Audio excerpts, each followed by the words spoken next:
Cheers. Got to have a nice cup of tea, haven't you? What's that noise you're saying?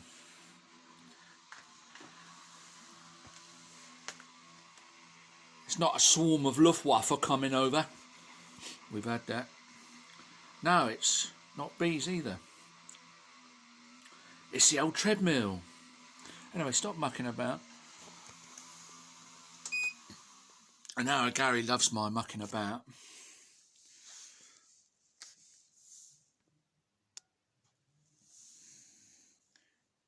If I pull on the string, we're getting an idea of the force required to overcome the friction. Overcome the friction between the load, this wooden block, and the road. The load and the road. And the friction is the rubbing friction. Now it doesn't matter whether the load is moving over the road and the road is stationary, or whether the road is moving underneath the load and the load is stationary. What matters is the relative velocity between the two. That's the rubbing speed, or the rubbing friction, velocity of rubbing, whatever you want to say. Now, why am I showing you this again? Trying to correct a bit of misrepresentation that's happening. If we give this set of wheels one velocity, it goes so far, push it along, you know. If we give it twice the velocity, it goes 4 times the distance. It goes 4 times the distance. Really showing that it's done, 4 times the work from twice the velocity. Now, Gary says the reason it goes 4 times as far, focus,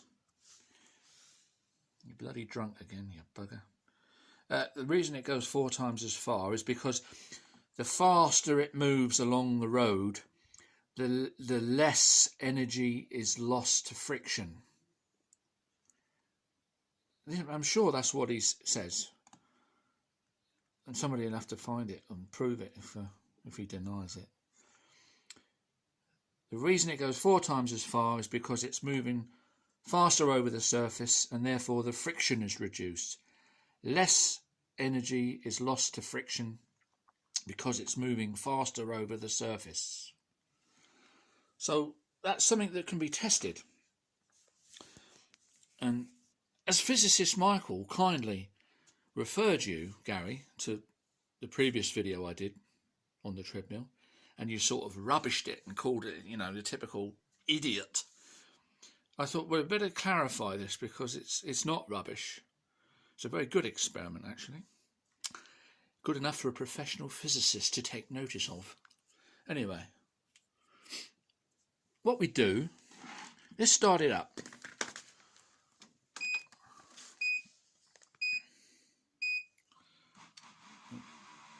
It jerks about a bit.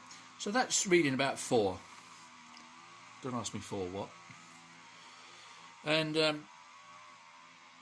if I put a bit more weight on, what's going to happen? There's going to go more in it. There's more friction now. There's more rubbing friction here. So there's a greater force required. So we can measure the rubbing friction on this force gauge. And what we want to do is, and it matters not whether the road moves under the block or the block moves over the road. It's the same relative rubbing velocity that we're interested in. So what we can do is we can test your theory that says that the friction becomes less. The energy lost to the friction is less the faster you move it. So let's speed it up. Try and focus in on that.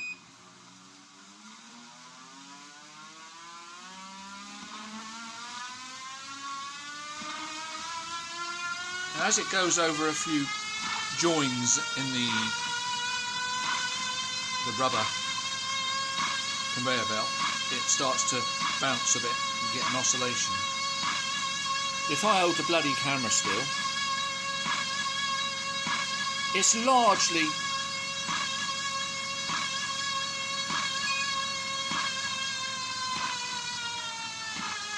you don't know that it's speeding up and slowing down other than the sound, but you can hear clearly by the sound. We're back, going back down.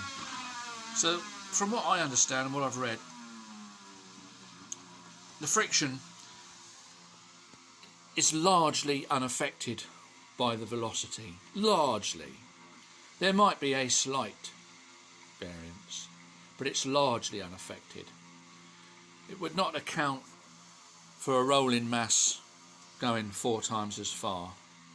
A dramatic difference in distance would require a dramatic difference in the friction. So that disproves that. That settles that. Now the other silly thing that I wanted to mention, excuse me, is this business about lifting weights again. It's a bit boring, I know.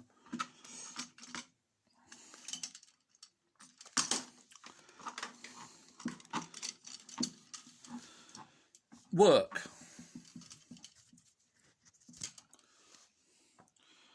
Now, where are you?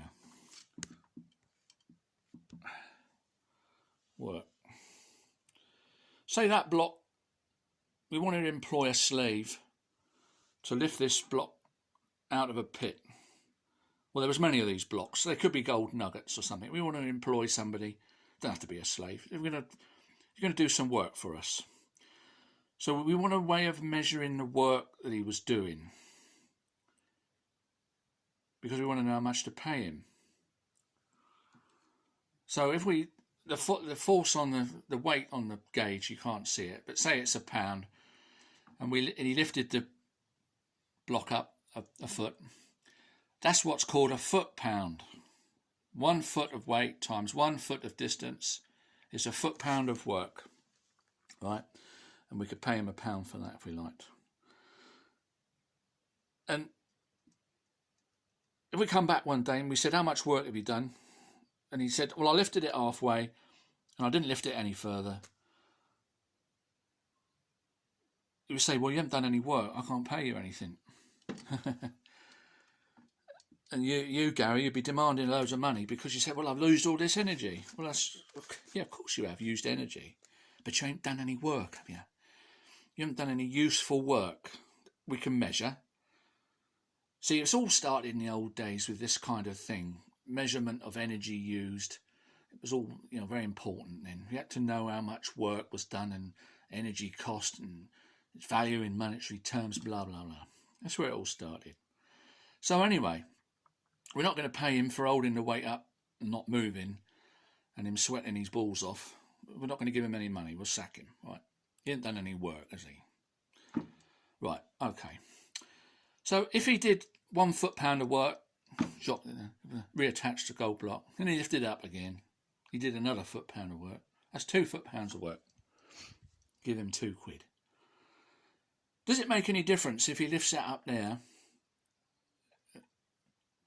And now the pit height is not a foot, it's 4 foot. So now he's going to lift it up 1 foot, and he lifts it the 2nd foot.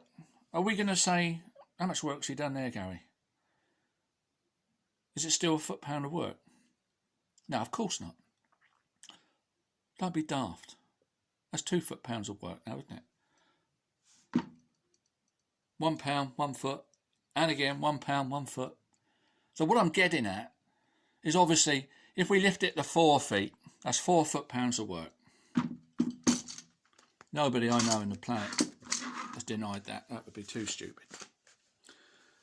So the 4 foot-pounds of work that we've done lifting it 4 times the height, if we're going to conserve energy, right, and you could drop that, and you wanted us to know how much weight that the block, if we dropped it from 4 times the height, we know that it's going to go twice as fast. Now you say, well, you're only going to get two units of work out of it. It's taking 2 units of work to lift it. It's going to be the same. It was taking 4 foot-pounds of work to lift it. We know that. So we expect to get 4 foot-pounds of work out of it when we drop it. And the reason it does that, nature's conserved, is because it goes at twice the velocity. If we didn't get the 4 foot-pounds of work out, then we would have lost our energy somewhere. If we only got 2 out, there's 2 foot-pounds of work going spare somewhere that's none accounted for. And the energy is not conserved. So obviously it takes 4 foot-pounds of work to lift it 4 feet. So if we drop it, we've got to get 4 foot-pounds of work out of it to conserve the energy. So nothing is, there's no free energy in lifting weights up. We know that, don't we? So that's a bit of logic and reason that I cannot understand why you won't grasp or refuse to. Anyway, God knows whether anybody enjoyed that, but bye for now.